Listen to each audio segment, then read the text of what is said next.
네, 우리 석계교회 성도 여러분들 안녕하셨습니까? 네, 그리고 지금 가정에서 또 각처에서 온라인으로 예배 함께하고 계신 우리 성도 여러분들 다시 한번 환영하고 주님의 은혜가 그곳에도 함께하시기를 축복합니다.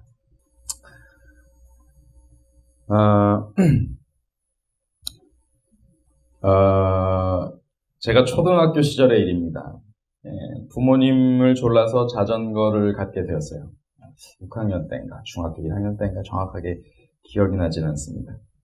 그다지 넉넉하지 않은 살림에 그다지 비싸지 않은 자전거를 구입했습니다. 그래도 세상을 다 얻은 것처럼 자전거를 타고 거의 한 주일 내내 그 동네 일대의 골목이란 골목은 다 다녔습니다. 확인하고 돌았어요. 정말 누비며 다녔습니다. 그러다 흥분이 조금 가라앉을 무렵 드디어 한 군데에서 자전거가 멈춰 섰습니다. 바로 컴퓨터 오락실 앞이었습니다. 주머니 속에 100원짜리 동전 하나 없으면서 마치 무엇인가에 홀린 것처럼 저는 그 입구에 자전거를 세워두고 오락실로 들어갔습니다. 얼마의 시간이 흐른지는 잘 기억이 나지 않습니다. 그리 긴 시간은 아니었던 것으로 기억을 하지만 30분인지 1시간인지 알 수 없습니다. 집에 가야겠다고 생각하고 오락실 문을 나서는데 뭔가 허전했습니다. 자전거가 보이지 않는 것이었습니다. 그때부터 여기저기 제가 다녔던 모든 골목을 다 뒤지며 다녔습니다. 그런데 누가 타고 달렸다면 바퀴 달린 자전거가 제 다리보다 느릴 리가 절대 없었습니다. 이미 사라지고 없어진 그 자전거. 중요한 것은 그날 자전거를 잃어버린 저는 몇 시간 동안 집에 들어가지 못했다는 것입니다. 저녁이 되고 해가 기울어도 집으로 들어갈 수가 없었습니다. 집에 들어가면 어떤 일이 저를 기다리고 있을지, 정말 일주일도 안 되어 자전거를 잃어버린 나의 운명은 어찌 될지 두려웠습니다. 이후의 이야기는 원기왕성하게 생략하겠습니다. 미국 드라마와 같은 이런 친절한 이야기는 없습니다. 그 시대의 아버지들은 대체로 매우 엄하고 무서우셨습니다. 어른이 된 이후에도 그 자전거는 가끔 꿈에 나왔습니다. 이젠 그때의 저보다도 커버린 저의 아이들을 보면서 다시 그때의 생각을 해보게 됩니다. 만약 우리 아이들이 똑같은 상황을 겪고 있다면, 일주일도 안 된 자전거를 잃어버려서 정말 안달복달 겁이 나서 집에 들어오지 못하고 있다면, 그러면 나는 어떤 모습을 하게 될까? 그리고 하나님은 나에게 어떤 모습을 요구하실까? 오늘 하늘아버지께서 우리의 죄 문제를 어떻게 다루시는지를 좀 묵상하도록 하겠습니다. 그리고 복음의 매력을 보이라 라는 이야기로, 제목으로 은혜를 나누고자 합니다. 함께 말씀을 보겠습니다. 또 번즉 여호와께서 그 위에 서서 이르시되 나는 여호와니 너의 조부 아브라함의 하나님이요 이삭의 하나님이라. 네가 누워있는 땅을 내가 너와 네 자손에게 주리니 네 자손이 땅에 티끌같이 되어 내가 서쪽과 동쪽과 북쪽과 남쪽으로 퍼져나갈지며 땅의 모든 족속이 너와 네 자손으로 말미암아 복을 받으리라. 내가 너와 함께 있어 네가 어디로 가든지 너를 지키며 너를 이끌어 이 땅으로 돌아오게 할지라. 내가 네게 허락한 것을 다 이루기까지 너를 떠나지 아니하리라 하시니라. 아멘.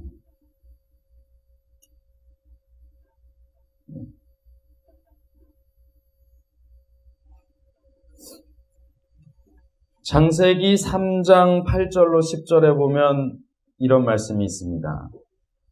바람이 불 때 그날 저녁이 되었죠.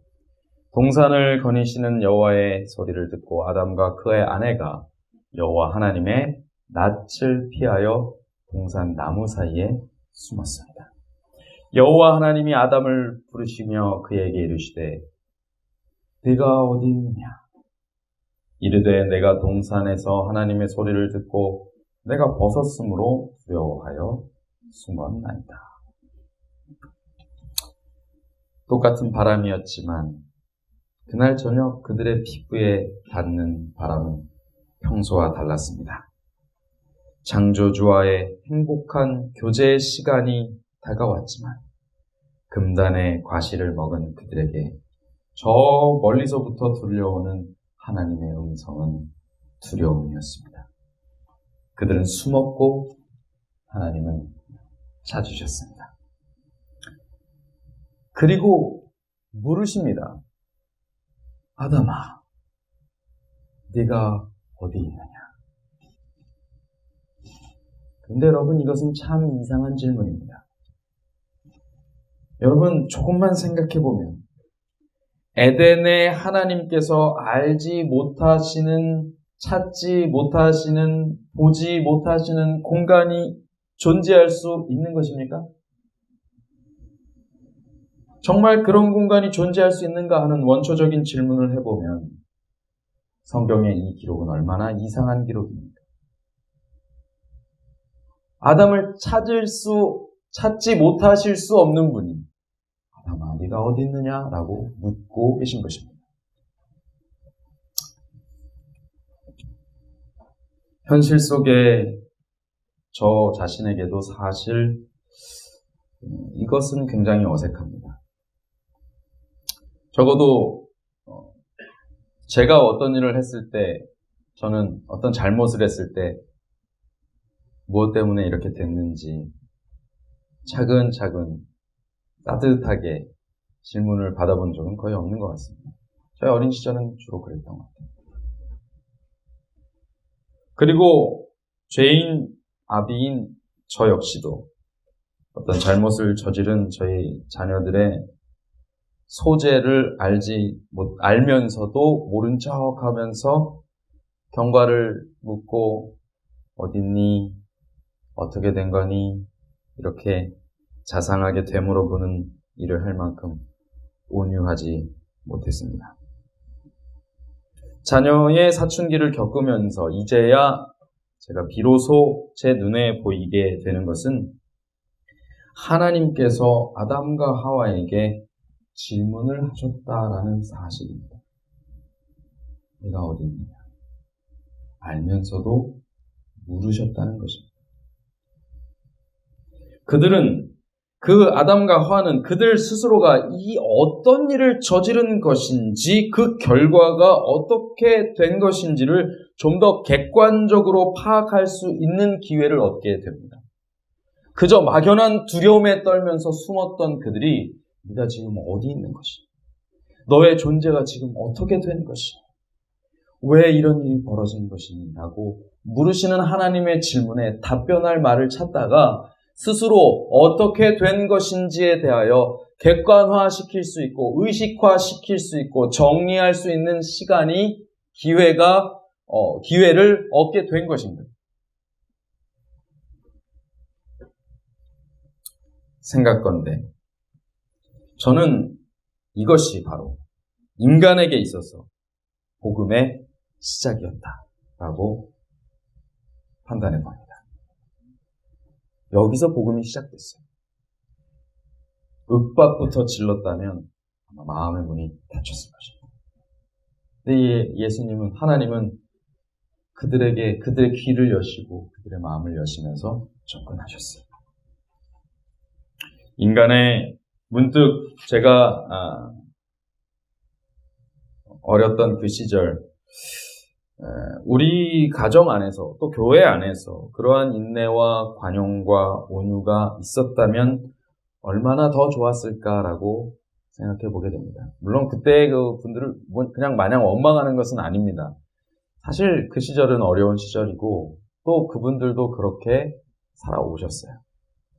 더 좋은 것을 제공할 수 있는 여건도 되지 않았었습니다. 그러나 그렇게 아쉬움은 있는 것이죠. 다행히 저는 구주를 영접하고 또 목사도 되었지만 안식일 시간이 지나가며 회초리를 맞아야 했던 많은 제 또래의 친구들이 지금 복음 밖으로 떠났습니다. 그리고 최근 코로나 바이러스가 이런저런 걸림돌을 다 한 번 더 곤란해주며 또 많은 수의 3040들이 복음을 피해서 숨었습니다. 그들의 두려움은 이제 반항심을 넘어 무관심으로 번져가고 있습니다.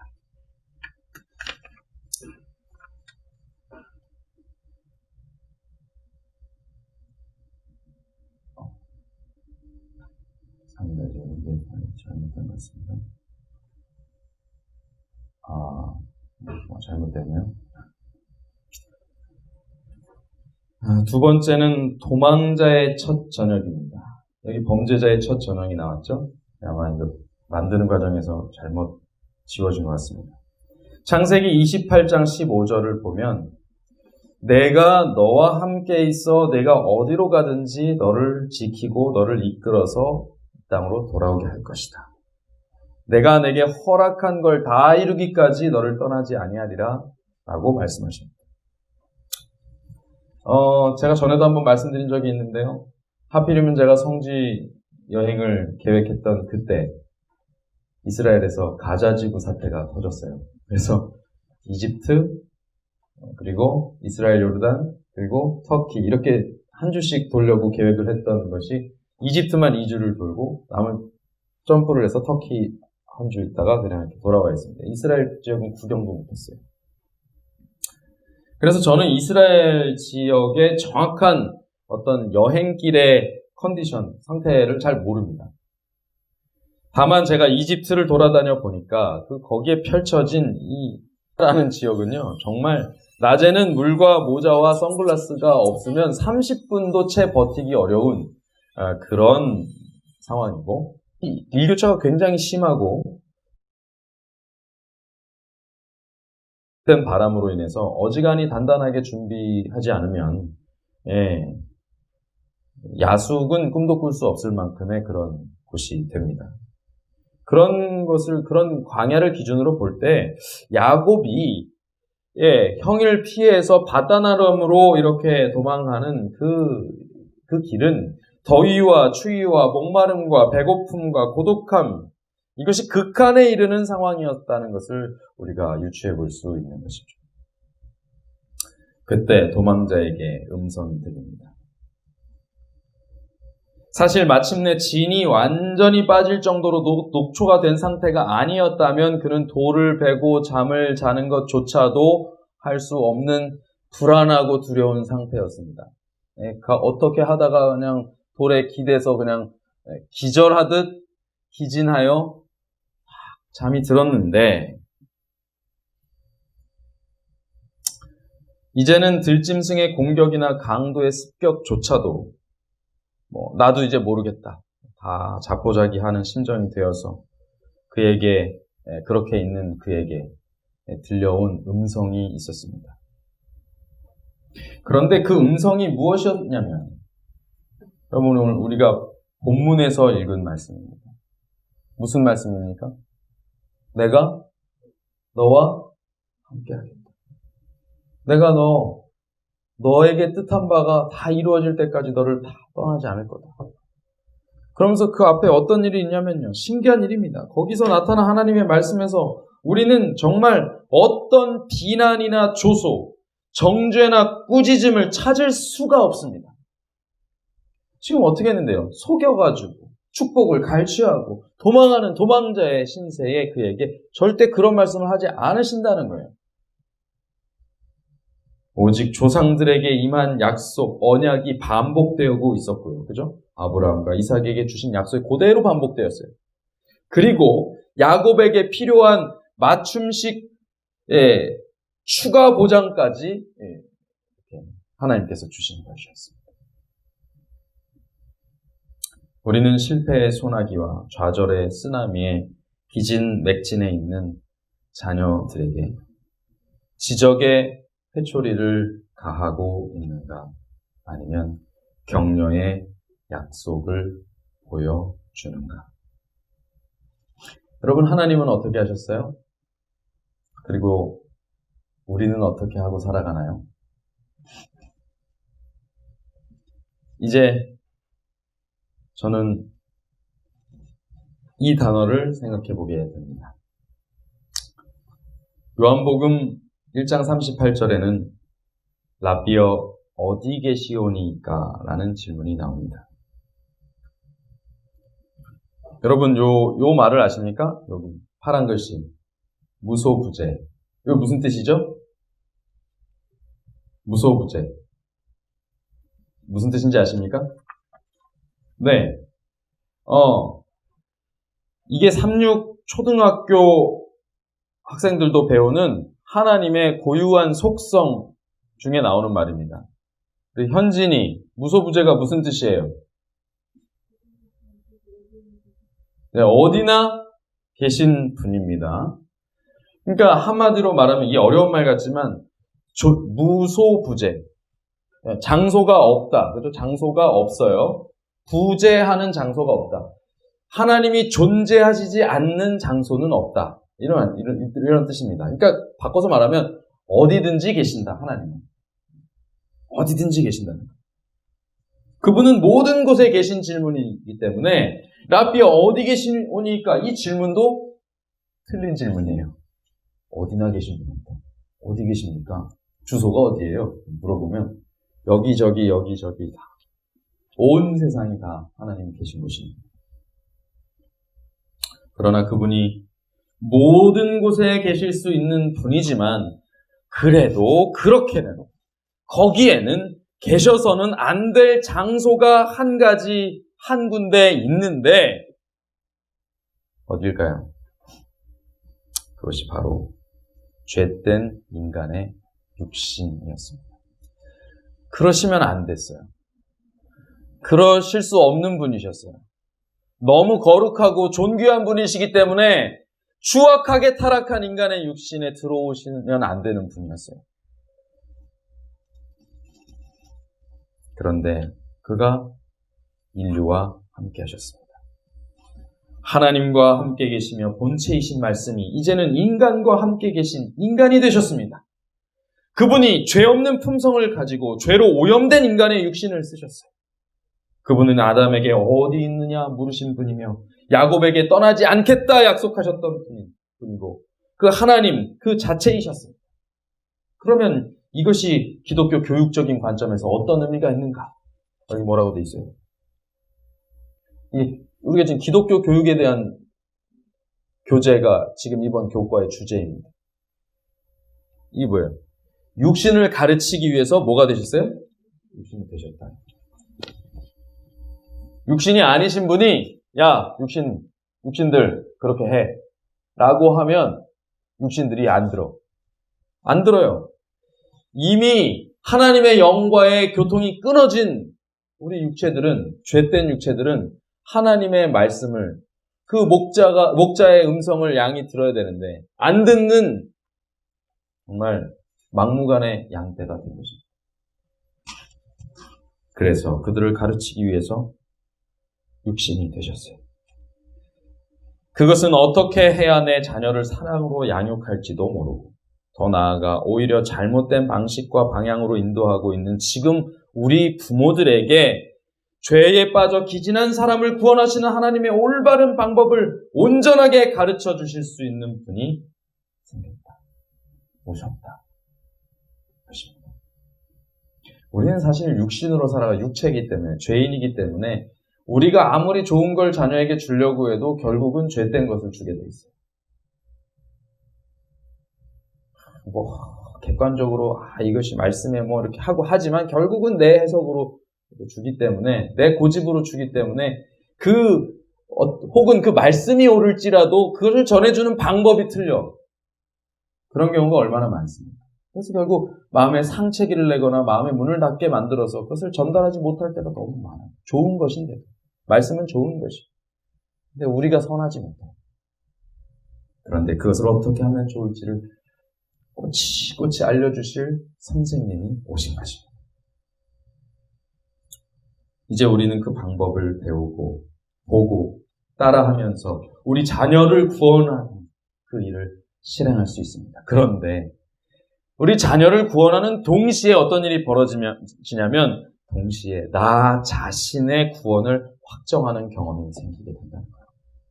하나님의 일을 내가 해보고 하나님의 방법대로 살아보니 이것이 하늘의 삶이구나를 깨닫게 되는 것이죠. 그리고 그것이 우리의 품성 가운데 이렇게 젖어들게 되는 것입니다. 정말 거듭 생각해도 다른 이를 구원하기 위해서 그를 대하는 방식을 이제 바꾸는 거예요. 그 사람 구원하려면 그 사람을 대하는 방식을 바꾸는 거예요. 그리고 내 운명과 그렇게 바꾸다 보니 내 운명과 내 품성이 동시에 같이 변화를 경험하게 된다. 이런 원리를 만들어 놓으신 것 정말 놀랍고 크신 은혜인 것입니다. 그걸 가르치시기 위해서 거룩하신 만유의 주인께서 지금 추악한 정말 초라한 인간의 모습으로 오셨어요. 이 자비는 참으로 경악할 만한 것입니다. 그런데 이제 재밌는 일이 하나 벌어집니다. 이제 이 표현 좀 죄송합니다. 근데 이런 사건이 벌어졌어요. 어떤 사건인지 대충 느낌이 오시지 않습니까? 나는 이스라엘 집에 잃어버린 양 외에는 다른 데로 보내심을 받지 아니하였노라. 이게 누구에게 하신 말씀이에요? 수가의 여인에게. 우물가의 사마리아의 우물가의 여인에게 하신. 아니죠. 수가의 여인 누구야? 딸이 이방인에 두로와 시돈에 들어가서 그 딸의 자기 딸이 죽게 되었다고 살려달라고 요청하는 그 여인에게 하신 말씀입니다. 예수께서 가나안 여인과 대화를 나누시는 장면, 이건 참으로 정말 이채롭습니다. 풍속에 맞지 않는 행동을 과감하게 한 것, 혹은 여인이 얘기를 했다든지, 가나안 사람하고 이방 사람하고 얘기를 했다든지, 이 얘기를 하는 게 아닙니다. 지금 제가 하는 게. 이 이채로운 장면은 어떤 게 이채로운 장면이냐면 사람에게 말씀하시는 하나님께서 사람의 말을, 그것도 말대꾸를 듣고 계신다라는 것입니다. 얼마나 칭한 여인인지. 제자들, 그 열심당원 제자들, 그냥 과격분자로도 순간적으로 변하는, 누가 큰지 그냥 아귀다툼하는 그들도 감당하지 못할 정도로 그냥 고래고래 소리를 지르면서 다윗의 자손이야, 내 자식 좀 살려주십시오 하고 얼마나 그러는지. 그냥 징하다. 나중엔 제자들이 안 됐어요. 예수님, 저 여자는 좀 가라고 해주십시오. 예수님한테 요청할 게 없어서 그런 요청까지 하죠. 그런데 보니 이 여인은 참 대단한 능력자예요. 하나님과 더불어 대화를 나누고 있습니다. 그것도 따박따박 말대꾸를 해서 자기가 얻어낼 걸 마침내 얻어내고 말았어요. 물론 일방적으로 우리말만 하고 끝나는 이 시대의 기도를 생각하면 하나님의 음성을 기민하게 듣는 것이 오히려 희귀한 일 같긴 합니다만, 그러나 성경에서는, 성경의 기록상으로는 이 상황은 굉장히 특별한 상황입니다. 참 그녀는 굉장히 두둑한 배짱을 가진 여인이었어요. 제자들이 귀신을 쫓아내는 능력자들 아닙니까? 그 여자는 쫓아낼 수 없었어요. 해병대, 요즘 귀신 잡아요? 또 지금 머릿속에서 지금 뻥을 굴리고 있죠? 요새 그래도 우리 타협과 소통의 시대잖아요. 제가 듣기로는 그래서 요새는 이제 귀신 때려잡고 이러지 않고 귀신하고 같이 내무반 생활을 한다고. 그죠? 예. 그래서 특별히 우리 그리스도인 정신으로 옆자리에 재운다고 다른 친구들보다, 그죠? 좀 훌륭해요. 우리 전사님 영성이 있어요. 정말 귀신보다 더 징한 여인이었을지도 모르겠습니다. 그러나 여기서 우리는 예수께서 우리를 어디까지 허용하고 수용하시는지, 어떻게까지 하여서 우리를 구원하고 싶어 하시는지를 보아야 합니다. 자녀의 생명을 구원하시려는 그분께는 그 자신에게 불경스럽게 대하고 말대꾸하는 것마저도 인간을 향한 동정과 연민을 쏟아낼 또 하나의 근거로 삼으실 뿐이었습니다. 제가 어느 날 엄마가 막 꾸짖는 소리에 함부로 저희 딸이 말대답을 하길래 그냥 버르장머리가 없다고 윽박지르면서 혼을 낸 적이 있습니다. 그런데 이제 저는 그게 굉장히 잘한 일이라고 여태까지 생각하고 있었어요. 근데 그때 딸에게 저는 하나님의 대리자 역할을 제대로 하고 있었을까 하는 생각을 문득 하게 되는 것입니다.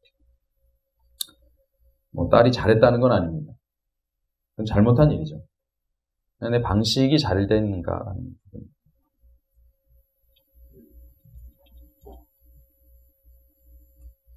이제 제가 한 이야기를 해드리고자 합니다.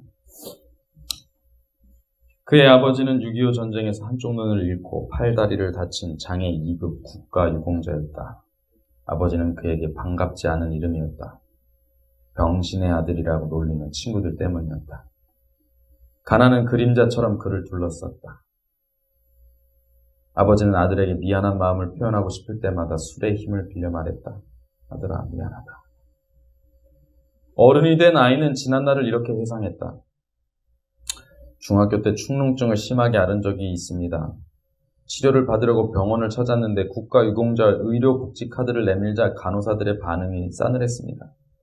다른 병원에 가보라는 말을 들었고 몇몇 병원을 돌았지만 문전박대를 당했습니다. 이런 일들을 겪으면서 이 사회가 장애인과 그 가족들에게 얼마나 냉랭하고 비정한 곳인지 잘 알게 됐던 것 같습니다. 그러나 이야기는 여기서 비극으로 맞춰지지 않습니다. 자신을 받아줄 다른 병원을 찾던 중 그는 자신의 삶을 바꿀 의사 한 사람을 만나게 됩니다. 이학산이라고 하는 이름의 외과 의사였는데 그는 이 어린아이가 내민 의료복지 카드를 보고 이렇게 말했습니다. 아버지가 자랑스럽겠구나. 그는 진료비도 받지 않고 정성껏 치료해주고는 마음을 담아 이렇게 격려했습니다. 열심히 공부해서 꼭 훌륭한 사람이 되어라.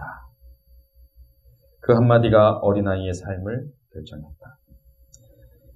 의사가 되어 가난한 사람을 돕자. 아픈 사람을 위해 봉사하며 살자. 그를 대표하는 삶의 원칙도 그때 탄생합니다. 바로 이것입니다. 환자는 돈 낸 만큼이 아니라 아픈 만큼 치료받아야 한다. 누군지 아시겠습니까?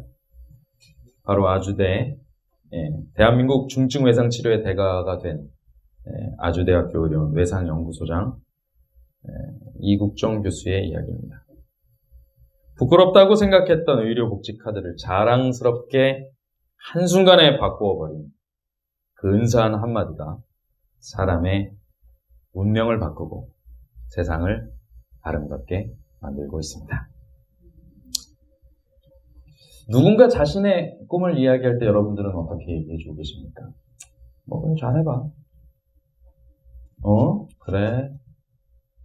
요 정도면 다행입니다. 야, 다 좋은데, 야, 그 돈 되겠냐? 이렇게 얘기하거나.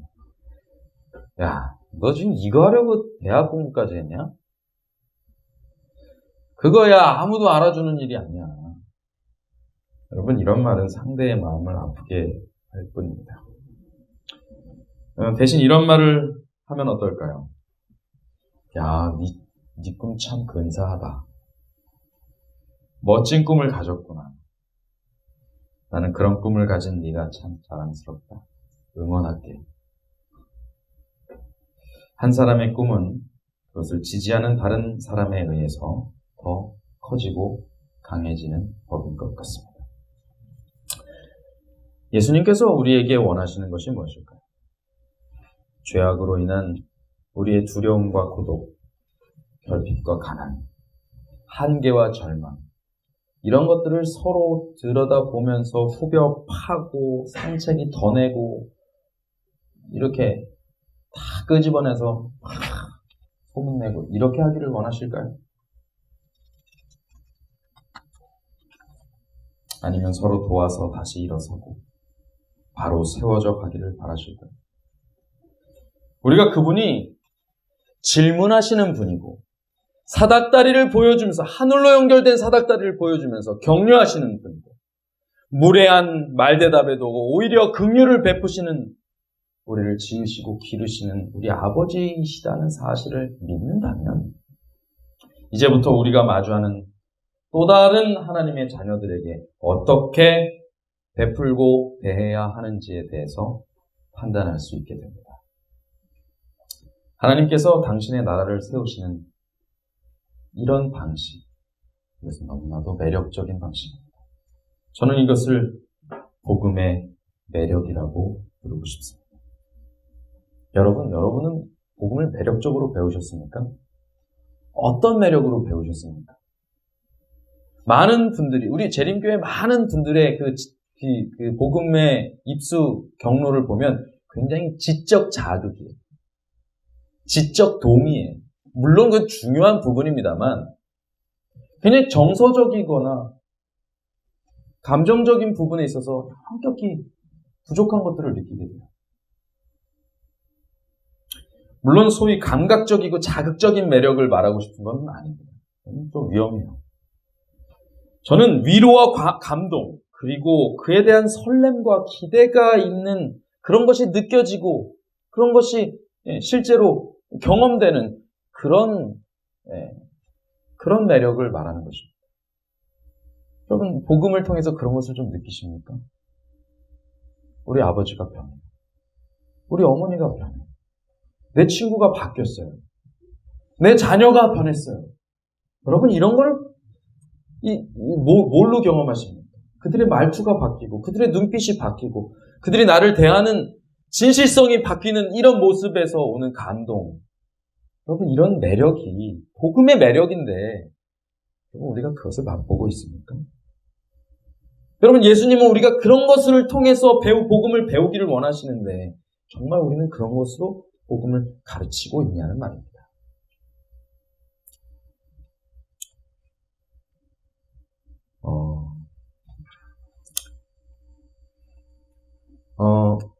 이게 잘 안 되죠.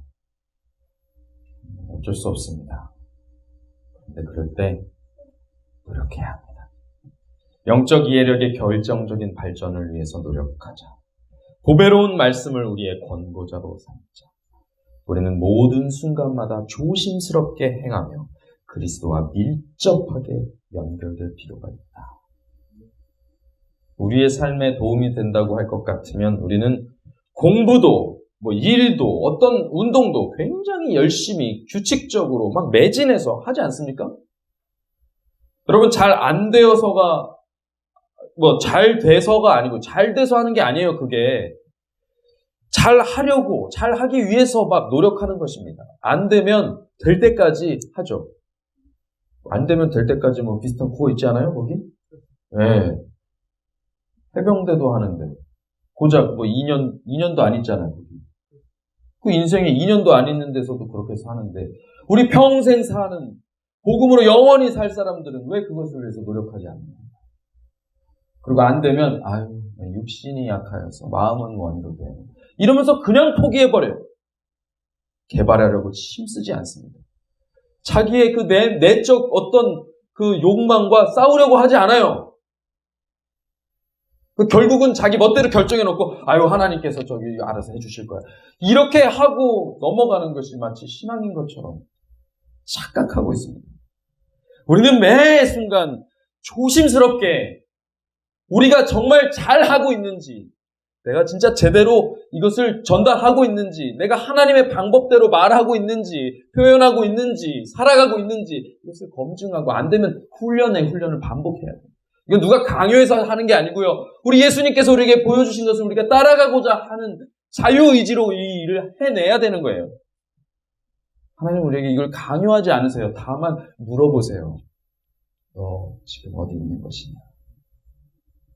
걱정하지 마. 너 가는 길에 내가 옆에 있을 테니까. 다 해봐. 내가 다 회복시켜줄게.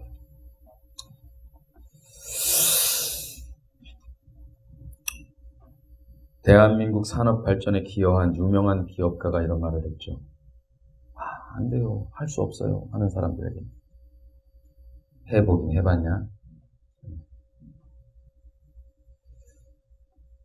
그런데요, 우리는 맨 땅에 헤딩을 하는 모습은 아닙니다. 아시죠? 우리는 그냥 아무것도 없는 데서 너 그냥 해, 잘해! 이렇게 교육받지 않았어요. 예수님이 우리의 큰 스승으로서 가르쳐 주시기 위해서 성경과 보혜사를 그리고 자녀와 이웃을 실험의 대상으로, 실습의 대상으로 우리에게 보내주셨습니다. 우리는 그분을 힘입어서 복음의 전혀 다른 매력을 전하는 통로, 그리고 참 변화의 통로가 될 수 있습니다. 이것을 믿으시기 바랍니다. 하나님께서 여러분을 그렇게 만들어 주시기를 주님의 이름으로 축원합니다.